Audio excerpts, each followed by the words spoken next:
Before a weapon ever fires, before a missile ever launches a decision is made not in the hands but in the heart, not by machines but by minds. Today, we're not just talking about the S-400, we're talking about why the same weapon stood strong in one land and stumbled in another.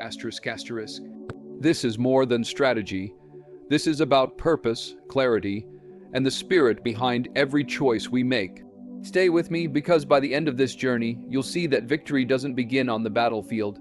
It begins in how we think how we prepare and how we believe the S-400 triumph is a long-range surfaced, where a missile system designed to detect, track, and destroy a variety of aerial threats, including aircraft, UAVs, and ballistic missiles.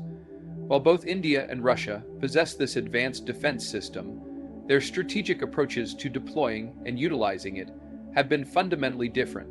India acquired the S-400 with a clear objective in mind: to bolster its defensive posture against two primary adversaries, China and Pakistan. In this context, India has emphasized the S-400's role as a deterrent, positioning the system to protect key regions like the Ladakh border with China and sensitive areas along the Western Front. The system acts as a shield, carefully positioned to ensure maximum coverage of vital assets such as air bases, missile launch facilities, and major urban centers. Its deployment has been measured, quiet, and calculated, designed more to prevent conflict than to engage in one. On the other hand, Russia's use of the S-400 during its conflict in Ukraine has leaned more toward active engagement.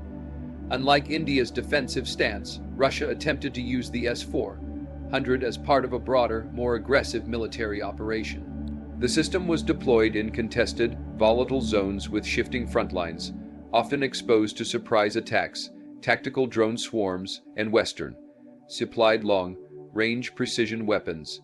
In such high-intensity combat, the S-400 was forced to operate under constant pressure and unpredictability.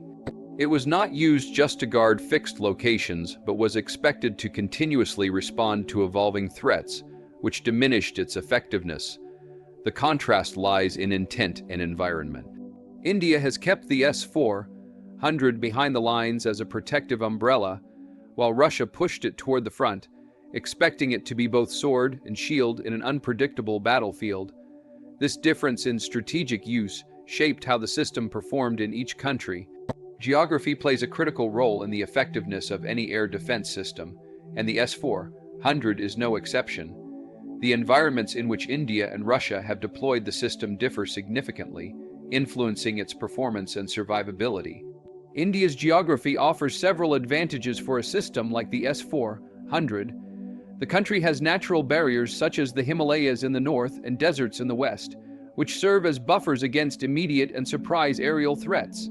These geographic features provide strategic depth, allowing India to place the S-400 batteries far enough from borders to protect them from direct enemy fire, while still covering large areas due to the system's extensive range.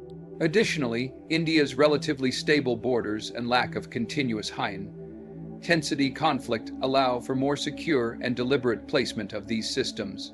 This geographical stability enables the S-400 to function optimally, maintaining long-range surveillance and response without being constantly repositioned or under attack. In contrast, Russia's deployment of the S-400, particularly during the conflict in Ukraine, faces far greater challenges due to geographic exposure. Much of the contested terrain, especially in eastern and southern Ukraine, is flat and open, lacking natural barriers. This makes it easier for opposing forces to identify, target, and attack air defense systems using drones, missiles, or artillery. Russian S-400 units in these areas often operate close to the front lines, where the constant movement of forces and rapid shifts in control make fixed air defense assets more vulnerable. Additionally, Russia's proximity to NATO, aligned airspace in parts of the Baltic and Black Sea regions, adds another layer of complexity, increasing the number of potential threats the system must track and react to at any given time. These geographic contrasts heavily influence how the S-400 functions in each scenario, shaping both deployment strategy and battlefield effectiveness. The type of aerial threats faced by India and Russia significantly affects how well the S-400 performs in each theater of operation. The system is designed to counter a wide range of threats, including fighter jets, cruise missiles, and ballistic missiles. However, its performance varies depending on the complexity, volume, and nature of the targets it is expected to neutralize. In India's case, the primary threats come from traditional platforms operated by Pakistan and China. These include manned aircraft like fighter jets, conventional ballistic missiles, and limited-use drones. These threats tend to follow predictable flight paths, making them easier for the S-400's radar and missile systems to detect, track, and intercept. The engagements, if they occur, are likely to involve lower volumes of incoming threats over more extended periods, allowing the system to operate with high efficiency and reliability. India also benefits from early warning capabilities and coordinated airspace monitoring that align well with the S-400's intended use. Russia, on the other hand, has encountered a far more complex and evolving target profile during the conflict in Ukraine. Ukrainian forces, often with Western support, have employed a mix of advanced tactics, including drone swarms, loitering munitions, decoy missiles, and long-range precision, guided artillery like HIMARS. These threats are small, fast, and numerous, designed to saturate or deceive even sophisticated systems like the S-400. Many of these targets fly at low altitudes or change direction rapidly, complicating interception. Furthermore, the sheer volume of these aerial attacks can overwhelm a fixed battery's ability to respond in time, reducing the system's operational effectiveness. The difference in target profiles, conventional threats versus unpredictable, high-volume modern warfare tools heavily influences the system's performance, exposing its limitations in one environment and amplifying its strengths in another. The effectiveness of any advanced defense system like the S-400 does not rely solely on the system itself, but also on how well it is integrated into a broader network of sensors, command structures, and complementary defense platforms. This integration determines how quickly threats are detected, how accurately they are identified, and how efficiently responses are coordinated. In India, the deployment of the S-400 has been part of a larger, carefully structured defense strategy. Indian military planners have worked to integrate the S-400 into a multi-layered air defense network, which includes indigenous radar systems, early warning aircraft, satellite surveillance, and surface-to-air missile systems such as the Akash and Barak series. This layered approach enhances situational awareness and ensures that the S-400 functions as one component in a coordinated response mechanism. Threats are tracked by multiple sources and pass through centralized command centers, allowing the S-400 to be cued in with precision. This not only improves interception chances, but also avoids redundancy and miscommunication during high-pressure scenarios. Russia's use of the S-400 in Ukraine, by contrast, has often been less systematically integrated. Many S-400 units were deployed in reactive positions, sometimes rushed to front-line areas without full coordination with mobile radar systems or support from complementary short-range defense platforms. In high-threat zones, particularly where drone swarms and artillery strikes are frequent, isolated air defense systems can be quickly overwhelmed if not backed by a responsive, multi-tiered command and support network. The lack of full integration in some battlefield scenarios has made Russian S-400s more vulnerable to surprise attacks, electronic warfare, and saturation strikes. Effective integration with other systems is essential for maximizing the capabilities of the S-400, particularly in complex and fast-changing threat environments where timing and coordination are critical.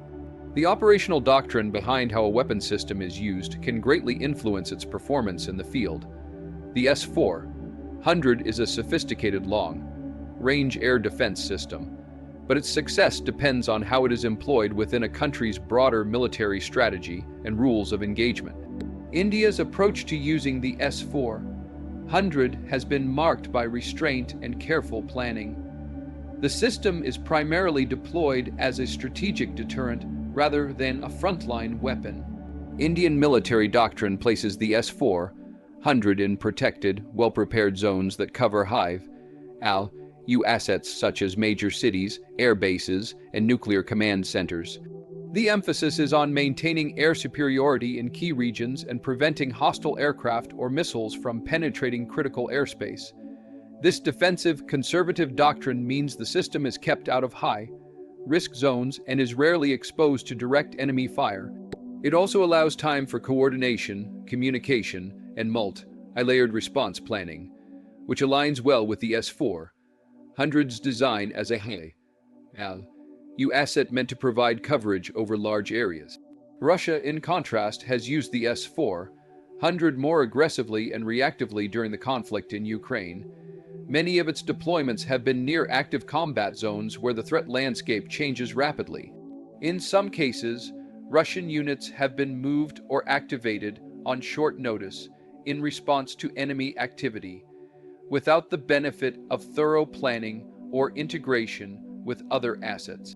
This kind of operational tempo puts the S-400 in situations it wasn't optimized for, such as rapidly shifting front lines, intense electronic warfare, and high volumes of low-cost aerial threats.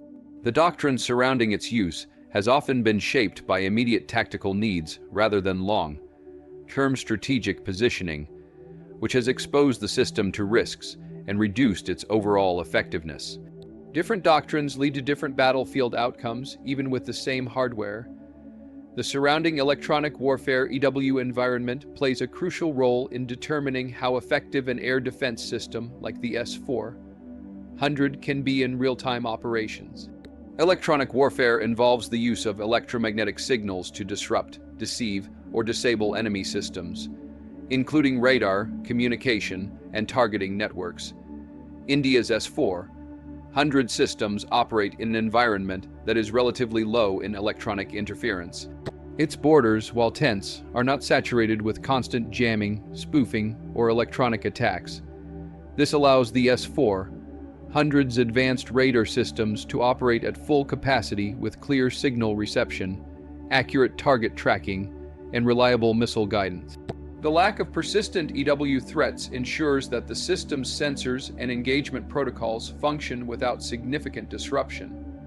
In this kind of environment, the system can perform close to its maximum designed capability, with dependable threat detection and interception. Russia, however, has faced a much more hostile electronic landscape during its operations in Ukraine. Ukrainian forces, often with support from Western technology, have deployed extensive EW measures to disrupt Russian radar and missile guidance systems. These include GPS jamming, radar spoofing, communication interference, and decoy emissions designed to confuse or distract air defense networks. In such conditions, the S-400's ability to accurately identify and track targets becomes compromised. Radar feeds can be cluttered with false echoes or jammed entirely, making it harder to lock on to real threats. Additionally, drones and missiles using stealth profiles or unpredictable flight paths further complicate engagement under EW pressure. This constant exposure to electronic attacks forces Russian crews to adapt or reposition systems frequently, limiting their operational effectiveness. It also increases the chance of missed interceptions or misidentification of threats. The difference in the electronic warfare environment significantly affects how consistently and effectively the S-400 system can perform its intended role. The real-world performance of any military system depends heavily on whether it is used in actual combat or reserved as a strategic deterrent. The S-400, while technically advanced, has shown very different results depending on how and where it has been employed, India and Russia being key examples. India's use of the S-400 has so far been focused on deterrence rather than active engagement. Positioned near strategic borders with China and Pakistan, the system's role is to project strength, create a psychological barrier, and prevent adversaries from attempting air intrusions. It has been deployed quietly, with limited public visibility, and with the goal of maintaining regional balance. Since it has not yet been tested in direct combat, its performance in the Indian context is based largely on strategic posturing, theoretical coverage, and exercises. This allows the S-400 to maintain an image of invincibility, as its capabilities have not been challenged or exposed in live battle situations. Russia's S-400 systems, in contrast, have faced the pressure of active combat in Ukraine. Deployed in contested areas, these systems have been engaged repeatedly by Ukrainian forces using a variety of advanced tactics and weapons. As a result, the S-400 has been forced into real-time engagements with drones, cruise missiles, decoys, and long-range artillery. These conditions reveal the practical limitations of the system, especially when facing saturation attacks or asymmetric tactics. Damage to launchers, radar units, or command vehicles has been reported, undermining the perception of the system's invulnerability. The contrast in combat exposure between the two countries is critical. India has kept its S-400 systems as a reserved force, which preserves their potential and deterrent value, while Russia's decision to actively use them in a high-threat combat zone has opened them up to failure, scrutiny, and evolving countermeasures. The S-400's contrasting outcomes in India and Russia show us that technology alone doesn't win wars. Strategy, environment, and execution do. India succeeded by using the system wisely, as a shield and deterrent. Russia, facing a dynamic battlefield, exposed its limitations. The same weapon, two outcomes, because the battlefield honors not just strength, but smartness. Thank you for your time, your attention, and your mind. May you carry this insight forward in every challenge you face, on the battlefield, in policy, or in life. Stay sharp, stay disciplined, and above all, good luck. The future belongs to the prepared.